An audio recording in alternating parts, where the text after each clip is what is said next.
YouTube. You are watching the Frankie from Flatbush show on FSPN, the most trusted name in fake news. With Frankie from Flatbush, the crook from the brook. The feds hate me, the most shady. Frankie, baby! As Biggie Smalls might say, let's go with the news, Frankie. It's Thursday, November the 20th, 2025. We got a real ticker up here. We got a fake ticker down here. I like the fake ticker. Let me know in the comments section down below. Do you like the fake ticker or do you prefer the real ESPN ticker or the FSPN fake news that I type in with my hands? Got these hands over here. We can type stuff in, you know. Anyway, back to the news. Jets news for this Thursday. So on Thursdays, it's Coordinator Day. Coordinator Day. All the coordinators get up in front of the media. And offensive coordinator Tanner Engstrand said something interesting. Now, most of the time, these coordinators don't say anything interesting, just coach cliches, and that's fine with me. But one thing that caught my eye was when Tanner Engstrand, who I think will stick around next year for sure, when he was talking about Adonai Mitchell, A.D. Mitchell, Mitchy Mitch. What's your name? They asked him. Mitch, he said. What's your full name? Mitch M. Mitch. All you Fletch fans out there. But you heard Tanner Engstrand talking about Mitchell, and I think the enthusiasm in his voice was real. You know, I got a pretty good filter. For these guys. When they're just BSing, they're just getting through the press conference.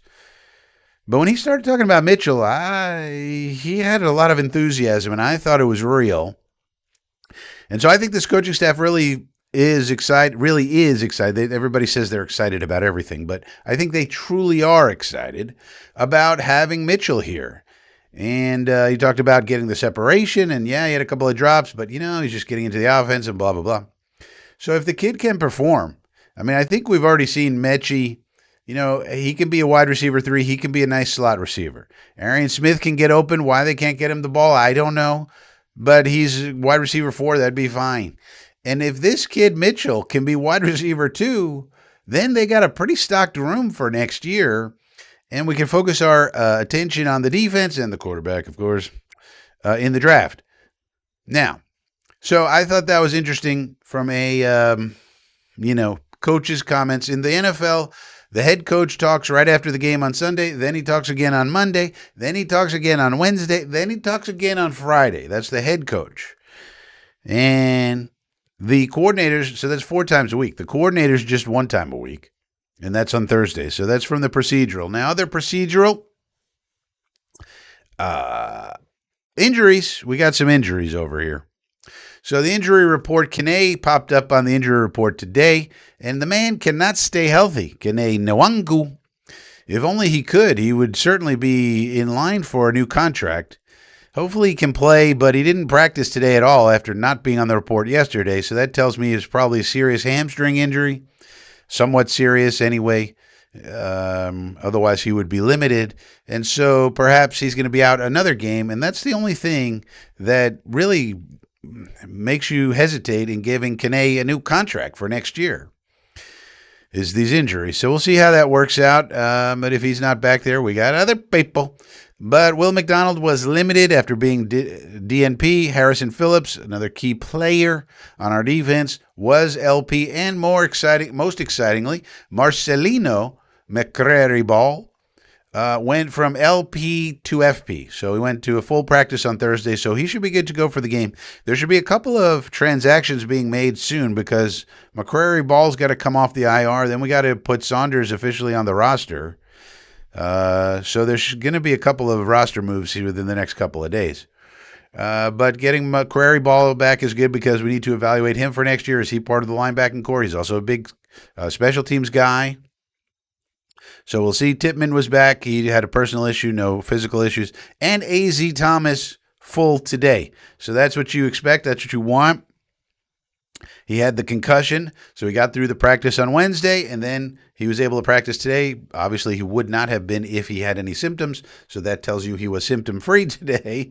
And so Zaire Thomas looking good for Sunday, and that's very important. We need to see as many reps with AZ as we possibly can. Do we have it with Stevens and AZ?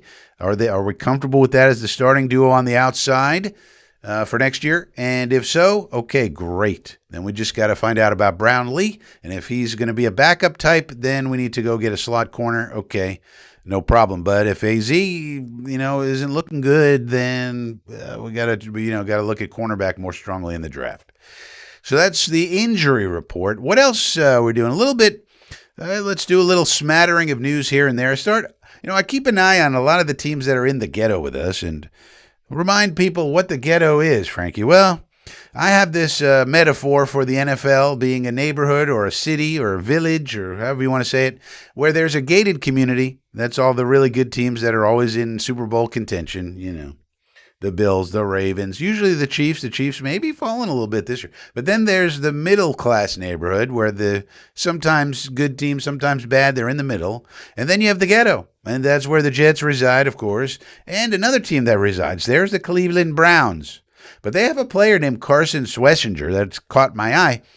And Schlesinger is exactly the type of player that we should be looking for in this draft. He's an excellent linebacker. He was sort of overlooked in the draft because the Browns were doing a whole lot of other things, like taking Mason Graham with the 5th overall pick and trading the 2nd overall pick away and taking all these quarterbacks, and everybody forgot about Carson Schlesinger. And he has turned out to be an excellent player and exactly what you need. And you see when you watch this kid, the things that you would take notice of are the big hits. Pop, he pops people. But the things you wouldn't take notice of that a scout would see, old Scout Frankie with the scouting going on, is his ability to diagnose plays and read his keys. It's the mental game that allows him to play fast and loose and then, boom, make big hits and things like that. So that is a type of player that we're going to need, I think. It depends if we retain Quincy or not, but even so, I don't think Kiko's going to be good enough. I think Kiko is probably a backup, let's be honest, special teamer. We probably need an alpha dog like a Schlesinger, to play in the middle so that we can play more base. We need to play more base. If you can play base against 11, boy, and not get burned, then you got something. And I think the team would like to do that. I just don't think they like their linebackers enough to do that. They like Jamian. They like Quincy. We'll see how much they like Quincy if they offer him a contract. But I don't think the third linebacker spot has been sufficiently filled, and that's been a problem because teams these days run out of 11. They bring in 11, you bring in your light, and then they run on it. And even if they throw on it, you could have to play the nickel corner against a tight end, and then that tight end's too big and strong for that guy. So anyway, that's I think that's someone we could try to look for. Like an Aiden Fisher comes to mind. Whit Weeks comes to mind. Some of these guys in the linebacking ranks I'm starting to keep an eye on. So just something to keep an eye on for the draft. All right, next, Matt Miller put out a mock draft. He's with the Disney people, I think. And he put out a mock draft, and he said the Jets will trade up to 1. And they have all this draft capital, whatever it takes, get up to 1. And in the mock draft, I think he had Tennessee there. So Tennessee would want to trade out of that because, of course, they already have Cam Ward and they believe in him. We'll see if that works out. But then this way, they increase the draft capital. They got to stock their roster. So naturally, they want to trade out of there. We want to trade into there. Why? To get Fernando Mendoza. And I'd be thrilled with that. That'd be fine by me. I love Fernando. Will he be good? I don't know. Nobody knows. But what you're seeing, for everything you see out of Fernando, you got to like, from his play on the field to these, when he gives podcasts, when you get a feel for his personality. I think he could handle New York. I think he could handle, running an NFL offense. I mean, we don't know, but I think he could. He's very intelligent. And if you saw a video clip that was going viral this week with Urban Meyer, so this isn't just Frankie, Urban Meyer Urban Meyer's not perhaps Andy Reid or, something, but he's still a very respected offensive mind and he was super, super impressed with Fernando. They were talking about reading a defense, and then this guy came around and I was reading the hips and this and that, you know. And Urban Meyer was extremely impressed. And you figure, even if Urban Meyer isn't the greatest coach in the world, he does and has spoken to many, many, many quarterbacks in his time, right? He's got all this experience, both media and coaching. And if he says, that's one of the most impressive kids I've ever spoken to, well, that's a lot of kids that he's spoken to, if you think about it. So that's that. And I think that's a plausible scenario. Some of these mock drafts, you go, that's not happening. That is stupid. That one, I could see it. I could see that. I could see Muji and AG going, we got to move heaven and earth because we can't wait till 27.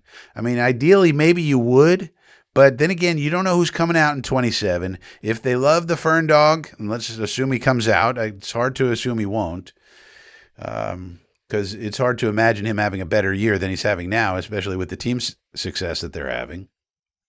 And it's a relatively weak class, so it seems perfect for him to come out, indeed. And if our people are as high on him as we think they will be, then it makes sense to me to go ahead and trade whatever you got to trade to get up there and get him.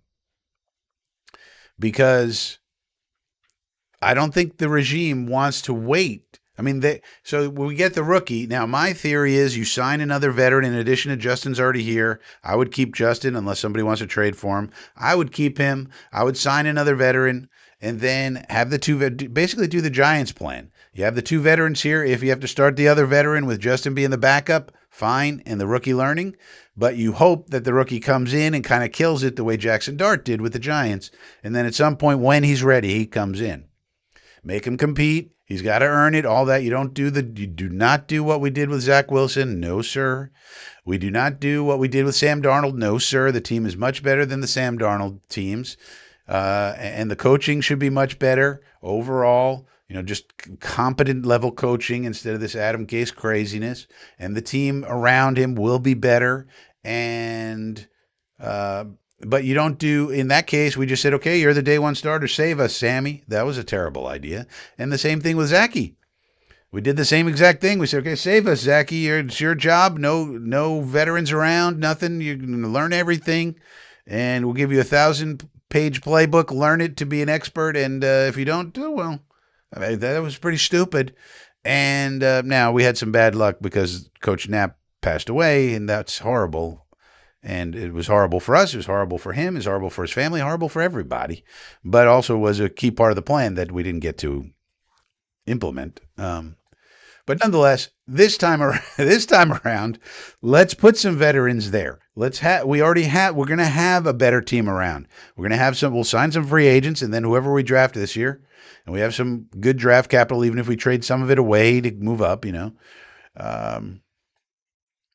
and so this way, you'd kind of do the opposite of what we did with Sammy and Zachy. And we hope for better results. We do the exact opposite. We give him competent coaching. We give him a better team. We make him earn it. We put some veterans around him, so that he's in a good room with some people who've been around and seen things at the NFL level, and hope for the best. And I think that is a plan that could work in terms of just selling this fan base on the direction of the team. One of the things I think the fan base hated this year was, man, you're taking a flyer on Fields. If that doesn't work, we got nothing. And it didn't work. And we kept losing. And so a lot of people lost their minds. I don't think that ownership wants to go through that again. Or the regime either. I think they're all in lockstep. I don't think it's going to be Woody telling him, do this, do that. I think everybody kind of understood this was a flyer. We need to clean up some of the books. We got to clear out some of the dead wood of people we don't want here and so forth and so on. And stock up on draft picks and then go for it in 26. Now, that being the case, because then you got the rookie. Let's say everything goes well with whatever rookie we take, Mendoza, Simpson, Moore, whoever it is. Well, you got to give them a year at least to see what you got of playing some amount of games, depending on how the progression plan goes. They get in there and you see what you got, see how it goes.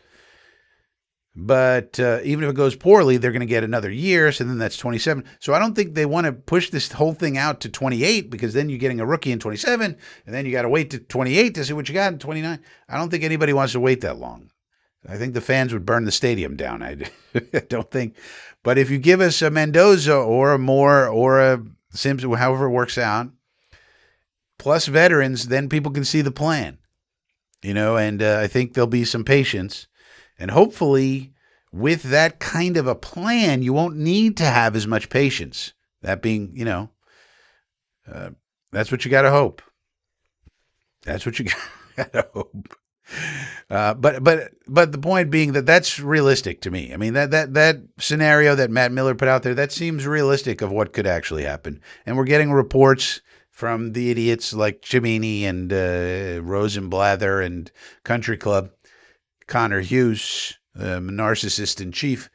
We're getting reports from them that that's the direction the Jets are probably likely to go. And when those guys say that, they're probably saying it with some insider knowledge, and it just makes sense. So. All right. Next news item. Tyrod Taylor. Tyrod Taylor is the starter of the game on Sunday. One thing you could root for is just Tyrod Taylor as a human being. He's a great, great dude. Everybody loves Tyrod, and rightly so. He's a great dude. So if you're going to root for something, I mean, let's hope. Let's root for Tyrod. He's a good dude. Let's hope he has some good games. And the other nice, interesting tie-in to recent news: Virginia Tech hired James Franklin, and guess who's a graduate of Virginia Tech? Tyrod Taylor. So Tyrod got one question from the terrible beat writers about Virginia Tech, what he thought about the hire, and reminded me, oh yeah, he went to Virginia Tech. So I think, as I put in the ticker down here, I think the Penn State made a big mistake with James Franklin, and I think they're going to regret it. I think he's going to out-recruit them in a lot of ways and get a lot of these kids from Pennsylvania, New Jersey, Virginia, South Carolina, going to Virginia Tech. And there's a lot of talent there. So we'll see how that works out. But Tyrod Taylor and Virginia Tech, if you didn't know, has one of the great entrances of all time. You could Google Virginia Tech entrance. It's a Sandman, so it ties into old relief pitcher from the Yankees, Mo Rivera, if you remember him. He did the same, but it's much better with Virginia Tech because it's the whole stadium rocking, man. There's videos of it on YouTube. Check it out. It's pretty amazing. So they got that going on. All right, next news item. Well, something late in the day. Dick Chimney came out, was very upset. He said, once again, this is his tweet. I'm tweeting in his voice here. Once again, Justin Fields was not available to the media. He hasn't commented since his demotion. That's Dick Chimney chiding Justin Fields for not talking to the jackass media. Do you wonder why he doesn't talk to you, Dick? I mean, these people are such double dealers. They're such assholes. And then they don't. Then the players sometimes go, I just don't want to talk to these fucking dickheads.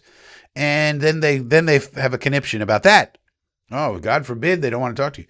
Meanwhile, Justin is the backup. He's not required to. The backup quarterback doesn't talk to the media normally. They already talked to Tyrod this week. What right do they have to talk to Justin Fields? They don't have a right to do that. And I think I applaud it. I say, good job, Justin. No need to talk to these jackals.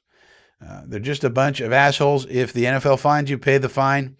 FSPN will chip into the No Talkie to Media Fund. We should start one of those.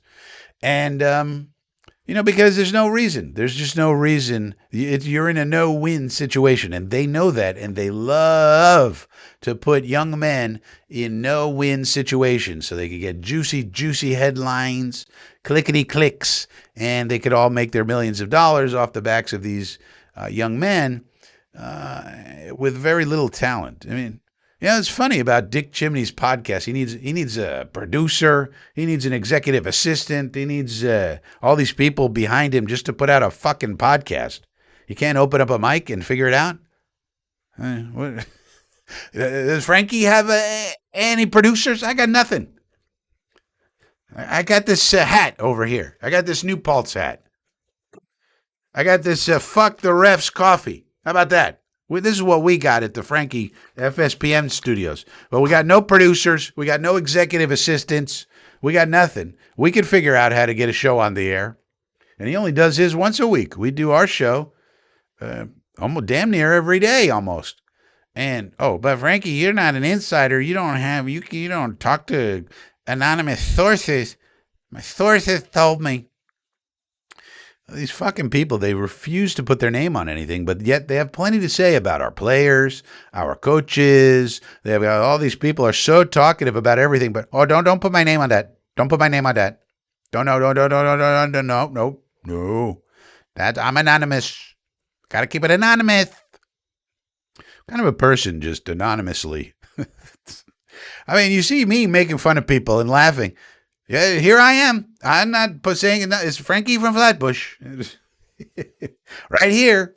You could come on the comments and say, you're an asshole, Frankie. Yeah, well, many people have said so over the years.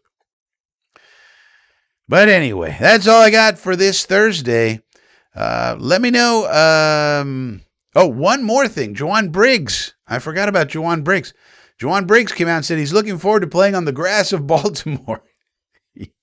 He said, we play a lot of games on turf. Looking forward to playing one on real grass. They got nice grass over there in Baltimore. And the Jets and Giants have come out and said they are never, ever changing. They've looked into it. There's no way to have two teams in a football stadium plus all the other things they need to do and have it be grass. They can't. They've looked into it. Mr. Mara said so, not even Woody Johnson. So, not happening, but there's yet another player telling you, yeah, these turf fields are problematic for their bodies. People just don't understand. It's not just when they get injured. There's a whole cycle of recovery and wear and tear over time. But anyway, if the players really want to do something about it, they're going to have to fight for it in the CBA. And from what I'm seeing, the leadership of their players union, I'm not currently enthusiastic about them being able to get that. That would be a very difficult thing for them to get. And I don't think they're going to get it. There's only one way they're going to get it. Doesn't matter what the fans say. Doesn't matter what kind of PR stuff you put out there. They already tried that. That didn't work. You're going to have to bargain for it. And I'd be shocked if they're able to get it. All right. So that does it for the news this Thursday. I am Frankie from Flatbush. This is FSPN, the most trusted name in fake news.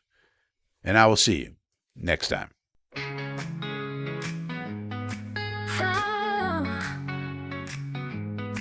Frankie from Flatbush rides the Brooklyn line. Got a swagger sharp like a vintage wine. Everybody knows his name from porch to stoop.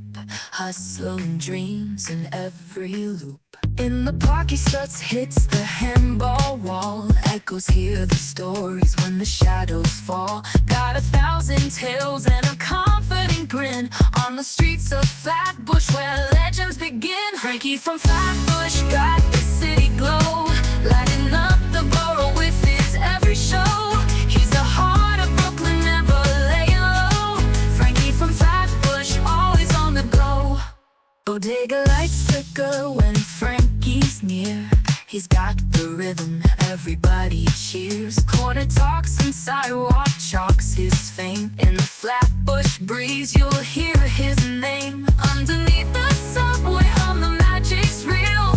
Frankie's moves got that electric feel. From Atlantic Avenue to the urban hill. Flatbush Frankie's giving you a thrill. Frankie from Flatbush got the city glow, lighting up the borough with his every show. He's the heart of Brooklyn, never laying low. Frankie from Flatbush, always on the go.